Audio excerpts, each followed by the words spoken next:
Well, we are back. It's the next morning. I just made our 3 baseline runs, and if you want to go ahead and look up there on the screen, what we have, 219, 222, 222.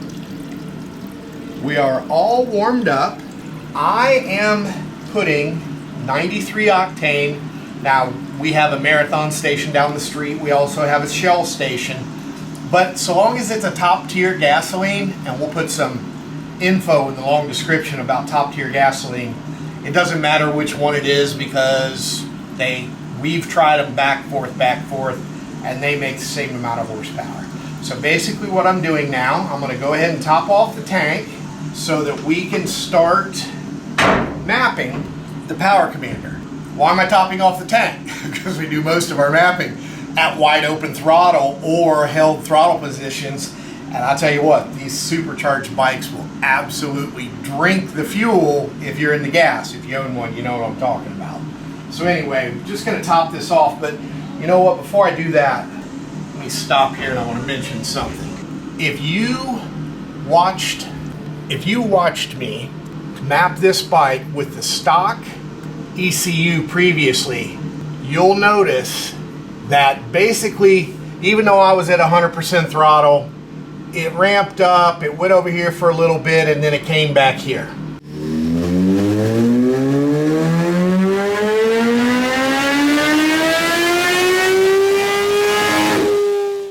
That's because I couldn't match the throttle position and the RPMs because the bike simply wouldn't let me. So that's why you get these weird looking maps over here.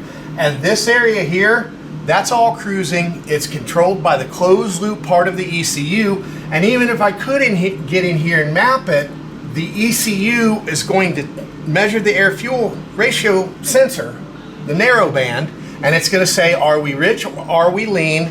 If I put any number in there that's richer, the ECU is going to make it leaner. If I put any number in there that's leaner, the ECU is going to make it richer. And what that basically means is, in your cruising areas, you're over here at 15, 16 to 1. Now, if you own one of these bikes, you realize that that's why you can feel it as you're going down the road at low throttle openings and lower RPMs. Basically, just for the sake of argument, 0 to 20% throttle up to about 7,000 RPM. They consider that your cruising speed, and the bike will just sort of it'll do just sort of a lean. It's not a miss, but you can feel it when you're riding the bike. One of the beautiful things about de-restricting an ECU is now we can change the way the ECU operates to what we call 1-to-1, which basically means if I'm at 15% throttle and 3,000 RPM, it's actually at 15% throttle and 3,000 RPM. What makes that great, and I'm going to do something here real quick. I'm going to pull the ECU or pull the map directly out of this bike real quick.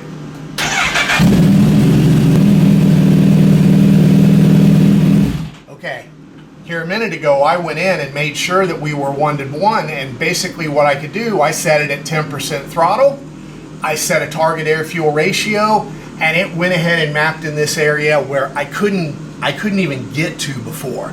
So now we'll be able to set a target air fuel ratio that'll take that lean miss out. It'll take those drivabilities, the partial throttle openings out.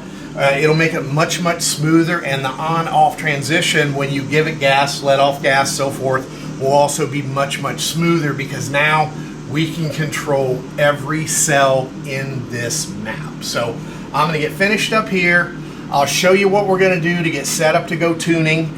And then I'm going to go in and make a proper map to match everything to the ECU, and we'll see what we come up with. Not only with horsepower, I love horsepower, right? Horsepower is the best, but I also love a bike that is smooth as glass no matter what throttle transition, no matter what throttle position, no matter what RPM, so that the rider can control the bike properly, and it's much more enjoyable to ride. But anyway, I'll show you that here in a second.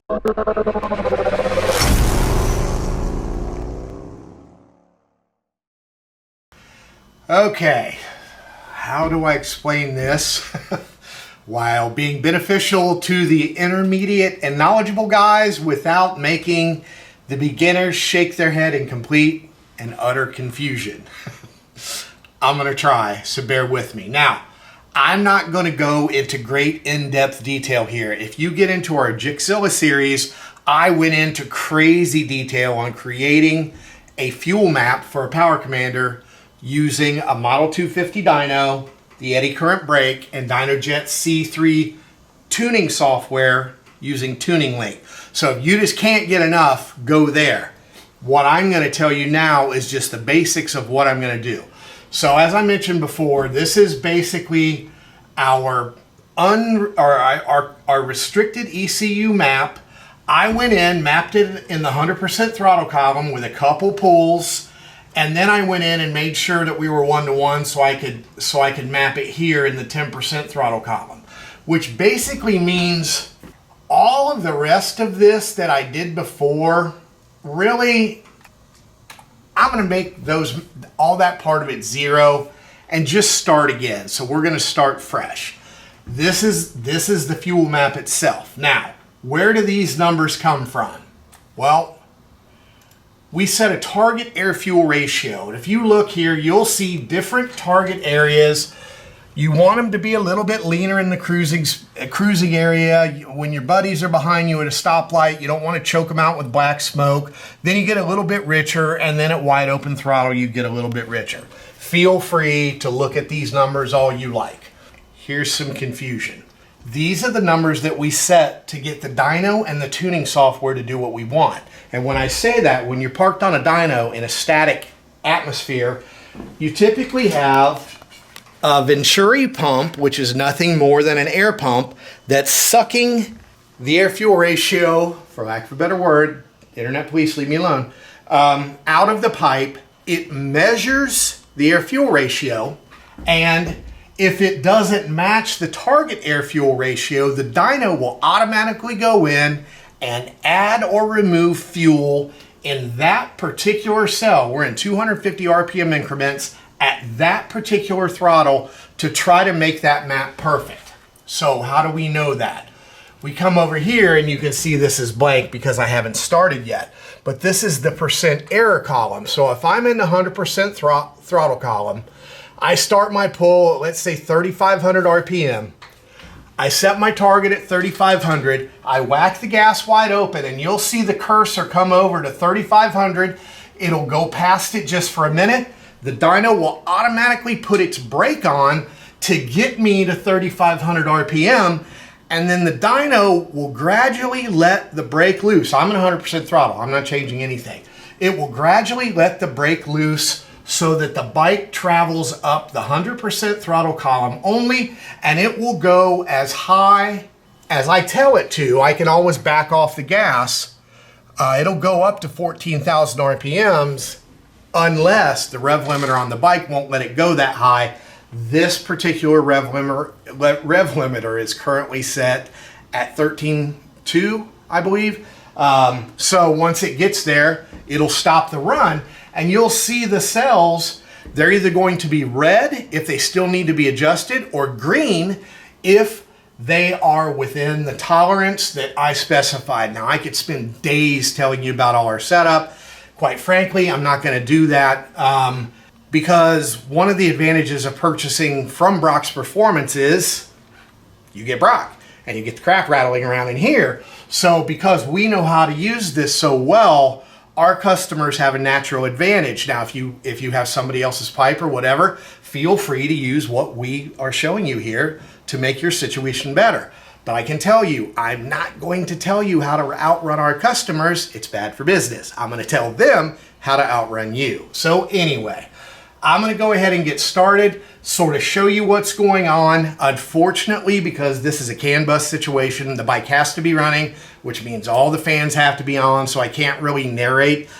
Go back to that GSXR video. I do a lot of narration in that particular video, but I will point out the reds, so forth, and what we've got. We've got two different kinds of runs. We've got what we call a roll-on, which is primarily 10% throttle up, which is where the brake lets go. And then we have what we call steady state. And steady state's really cool because At the lower throttle openings, that's really where it gets difficult to measure. So instead of rolling through it, it's going to target that particular cell. You'll be able to watch the numbers change live, and then once it reaches my target air-fuel ratio, it just goes on and moves to the next cell and does it again, again, and again.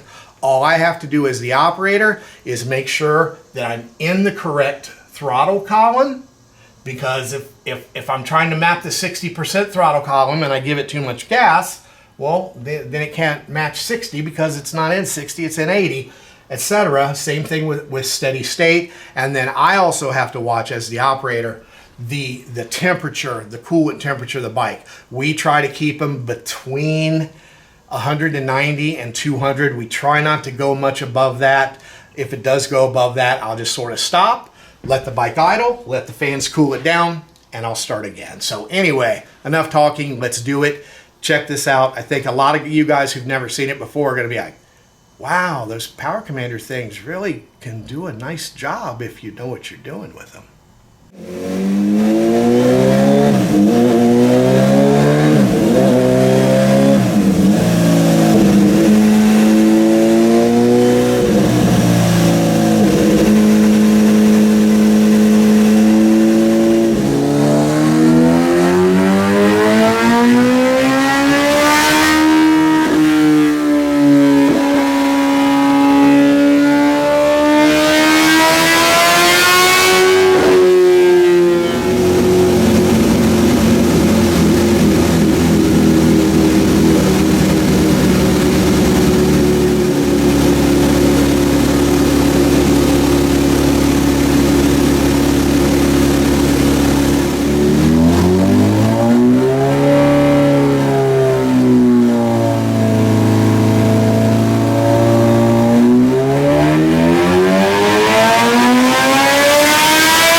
That took longer than expected due to various reasons.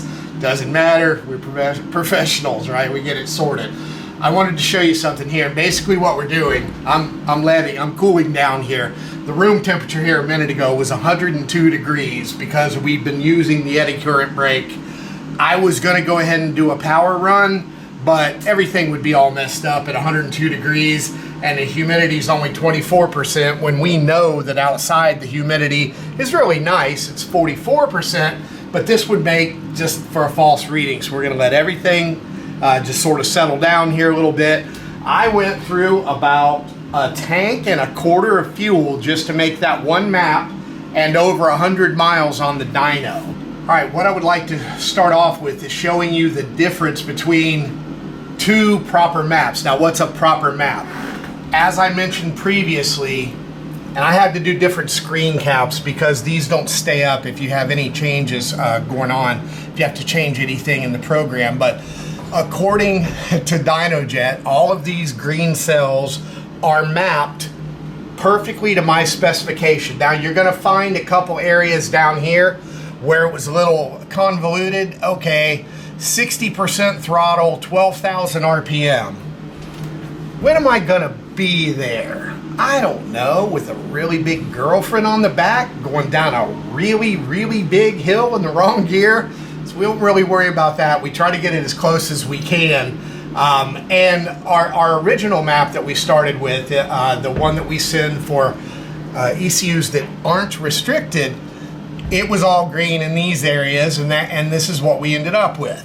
Now, if I go and compare that to the map we just made, bam, all kinds of changes pretty much everywhere. And as I mentioned before, the stock mapping is so rich that in order to get the bike to make proper power, we really had to lean it down in the higher RPMs and different throttle openings. And when I say proper power, not just peak power, but you don't want, 100% throttle to be lean, 80 to be rich, 60 to be lean. We want them all to be very consistent, and that's what we've got here.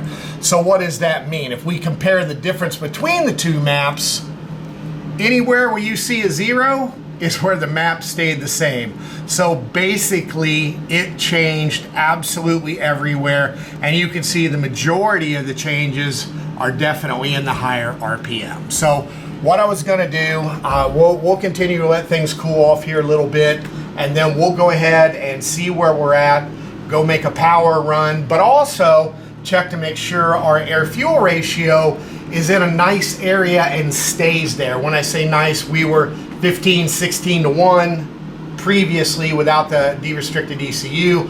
Now we want to be in the 13 to 14 range here in the green, and we'll even borderline on the blue at wide open throttle because we want to be safe and be able to run this thing for as long as we want wide open throttle and not tear it up. So anyway, we're gonna let things chill down a little bit more, and then we'll do a pull, and we'll show you that here in a minute.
Pretty nice. Solid 227 horsepower on 93 octane pump gas. The curve looks good. Let me drag this down a little bit. Curve looks nice. Everything's plenty safe. I gotta say that's a very successful day. Now, one of the things that happens is once you get a full map, not only does the bike accelerate quicker everywhere, and even though I didn't show you that, I whack the gas wide open. It doesn't just go to 100%.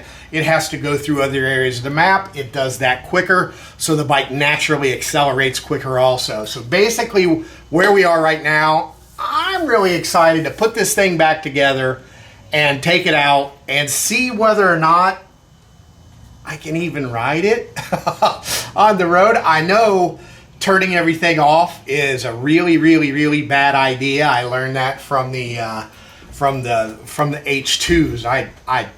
I came as close to looping one of those things as you possibly can, and all I did was make the mistake of turning off all the nanny controls and using the shifter, the OEM shifter between first and second gear. No. And I need to make something really clear here, guys. If you have a ZH2 and you're thinking about doing something like this, you just took your bike from stock, hey bud, hey brother, hey uncle, nephew, somebody who wants to ride my ZH2, there you go, be really careful. To this, sorry, you can't ride my bike. And I'm not kidding. There is, these are two different levels of motorcycle. Let me just pull that up real quick, just to give you an idea of what I'm talking about. The run we just made, and then I will go back and compare that to basically the first run. Let's go here. Let's just go ahead and pick 12,000 RPM. Okay, are you ready for this? The bike fell off to 80 horsepower, 79.3. Instead of falling off to 80 horsepower comfortably and nice, it now makes 211. Try to wrap your mind around what that means. These bikes, like I said, when you're on the gas, you're out there and it almost feels like all of a sudden you start dragging something behind you. It really, really, really slows down. It's not gonna do that now. And depending on what setting you're in, you could go from, wow, this is the most exciting thing I've ever done in my life, to sliding on your back, wondering what the hell just happened, and the bike just going out from under you. You have to be very, very, very, very, very careful. And I'm not exaggerating. And please don't think I'm exaggerating, because for real, these are the real deal. So we're gonna put it back together. I'm gonna go out. Weather's pretty nice, but it's a little late today. Maybe we can go see if we can find Mexico tomorrow and see what the real world ramifications of this really are. I'll show you that tomorrow.